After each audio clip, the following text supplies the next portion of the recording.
Bonjour et bienvenue dans les vidéos du journal du vapoteur. Aujourd'hui je vais vous présenter la cigarette électronique.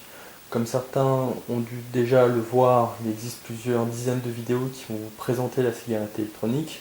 Le but de cette vidéo est aussi de vous la présenter, mais aussi de vous donner quelques petits conseils. Avant de commencer, il faut savoir que la cigarette électronique est interdite à la vente aux moins de 18 ans et que si vous n'êtes pas fumeur, ça ne sert à rien de vous lancer dans la cigarette électronique. Restez non fumeur. Donc, pour un fumeur qui souhaite arrêter les clopes, il devra se munir d'une cigarette électronique et d'un pack de démarrage que vous pouvez voir. Donc, de quoi est constitué ce pack de démarrage? On va l'ouvrir. Voilà, donc vous avez un chargeur, une fiole de liquide, une batterie et un cléromiseur, un réservoir. Avant de commencer à vous parler du fonctionnement de la cigarette électronique, première petite chose, comme vous pouvez le constater, la batterie est de marque. Il existe plusieurs marques de batteries. Ça peut être Joyetech, ça peut être Kangertech, ça peut être Inoking, ça peut être diverses marques, mais ça reste des marques, c'est-à-dire que ça reste du matériel fiable. Sur le marché, vous pouvez aussi trouver ce type de batterie où il n'y a aucune inscription. C'est-à-dire qu'on ne sait pas d'où elle vient, on ne sait pas. Voilà, donc à faire bien attention, quand vous achetez une cigarette électronique, demandez toujours une cigarette de marque. Toujours, toujours, toujours. Avant de commencer aussi, j'en profite pour vous dire qu'il existe des boutiques spécialisées qui vendent de la cigarette électronique. Les bureaux de tabac en vendent aussi, mais ils ne sont pas spécialistes. Les grandes surfaces en vendent aussi, mais ils ne sont pas spécialistes. Donc faites attention lors de votre achat, allez plutôt vers un professionnel qui saura vous conseiller et vous proposer du matériel fiable. Vous avez votre pack de démarrage entre les mains, vous avez votre batterie, vous avez votre réservoir et vous avez aussi votre chargeur. Donc pour le chargeur, rien de plus simple, hein, c'est une prise secteur avec un port USB et un adaptateur USB avec l'embout pour recharger votre cigarette électronique.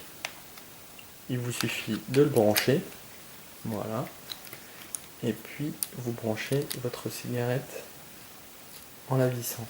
Alors ça sert à rien de la visser fort, il suffit juste de la visser, voilà, qu'il y ait une butée, ça sert à rien de visser trop fort. Sinon vous allez abîmer le pas de vis et puis vous êtes bon pour acheter une batterie ou un chargeur.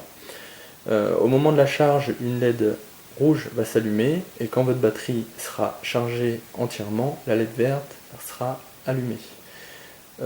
Petite précision, ces derniers temps on a pu constater des problèmes au niveau des batteries ou au niveau des chargeurs qui avaient, surtout en Angleterre, qui avaient provoqué quelques petits soucis, d'où l'importance d'avoir une batterie de marque et d'utiliser le chargeur adapté à la cigarette électronique.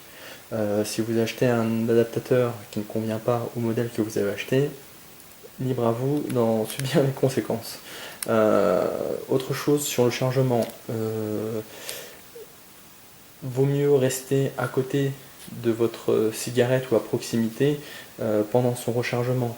Il est déconseillé de laisser, comme tout autre appareil, hein, que ce soit téléphone portable ou ordinateur portable ou quoi que ce soit qui se branche sur secteur, de le laisser brancher toute la nuit.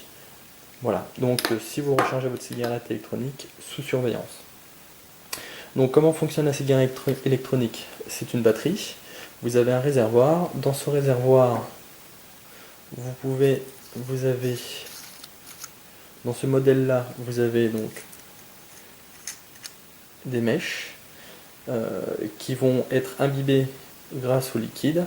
Une résistance au milieu des mèches va chauffer au contact de la batterie et va procurer de la vapeur, tout simplement. Autre point important, donc le cléromiseur où on va y mettre le liquide est protégé dans ce modèle-là par un petit embout en plastique, voilà, qui sortir. Il ne faut pas oublier que votre cigarette électronique est un objet, c'est pas une clope que vous allez sortir de votre paquet, fumer et l'acheter à la poubelle. Non, là, vous allez le mettre dans votre poche, vous allez le mettre dans l'étui de transport, vous allez le mettre dans votre sac à main, vous allez la mettre un petit peu partout avec vous. Donc, pour éviter des microbes, des aftes, des choses comme ça, il est conseillé de le nettoyer le plus régulièrement possible. Donc après, avec un petit sopalin, avec un petit bout de savon, avec des produits antibactériens, vous nettoyez ça, ça se passera très bien. Voilà. Donc maintenant, on va procéder au remplissage. Donc, on prend notre fiole, on dévisse le bouchon. Donc après, tout dépend des modèles. Il y en a qui se dévissent et qui se remplissent par le dessous. Sur ce modèle-là, il se remplit par le dessus. Alors, on prend la fiole qui a une sécurité enfant. Voilà. Et puis, on verse tout doucement au-dessus. Voilà. Pour remplir le réservoir. Alors, on voit pas très bien. Je vais mettre comme ça.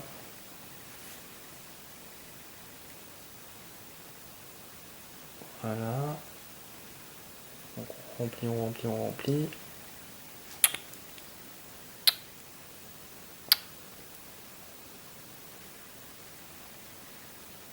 Voilà, donc il y a un trait max, hein. Donc ça sert à rien de remplir plus.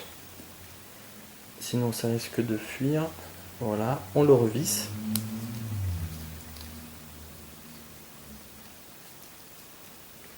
Voilà. Donc, chose importante, quand c'est la première utilisation, c'est-à-dire que là mon chloroviseur est neuf, les mèches voilà, sont en train de s'imbiber de liquide et vont aller se mettre au milieu entre la résistance et grâce à la batterie qui va alimenter la résistance, ça va faire une réaction qui fait que le liquide se transformera en vapeur. Chose importante, avant de vapoter, quand c'est la première utilisation de vos mèches, vous n'appuyez pas sur le bouton tout de suite, vous allez inspirer à vide, donc sans appuyer sur le bouton à vide, 4-5 fois, histoire que le produit, que le liquide remonte bien et imbibe bien les mèches, pour éviter de tout de suite griller vos mèches ou les garder le plus longtemps possible en bon état. Donc voilà, vous faites cette manipulation là 3, 4, 5 fois. Et une fois que vous commencez à vaper, vous appuyez sur le bouton power et puis vous la mettez à votre bouche. Donc concernant la batterie, pour l'allumer ou pour l'éteindre, voilà. Donc là elle est éteinte, hein. Quand on appuie dessus il ne se passe rien. Pour l'allumer, on appuie 5 fois dessus. 1, 2, 3, 4, 5. Voilà, elle clignote. Et là, elle est en fonctionnement. Quand on arrive à la fin de la batterie, la LED va clignoter, vous aurez moins de vapeur, voire plus du tout. Donc c'est le signe qu'il faudra la recharger, tout simplement. C'est des batteries de nouvelle génération, donc vous pouvez la recharger voilà, autant de fois que vous voulez dans la journée, ça pose aucun souci. Voilà, je pense vous avoir donné un maximum d'informations sur la cigarette électronique. Donc je vous invite à vous abonner à notre chaîne et poursuivre les prochaines aventures du Journal du Vapoteur. Sinon il y a notre blog journalduvapoteur.over-blog.com. Le lien est en dessous de la vidéo. Merci beaucoup, à bientôt.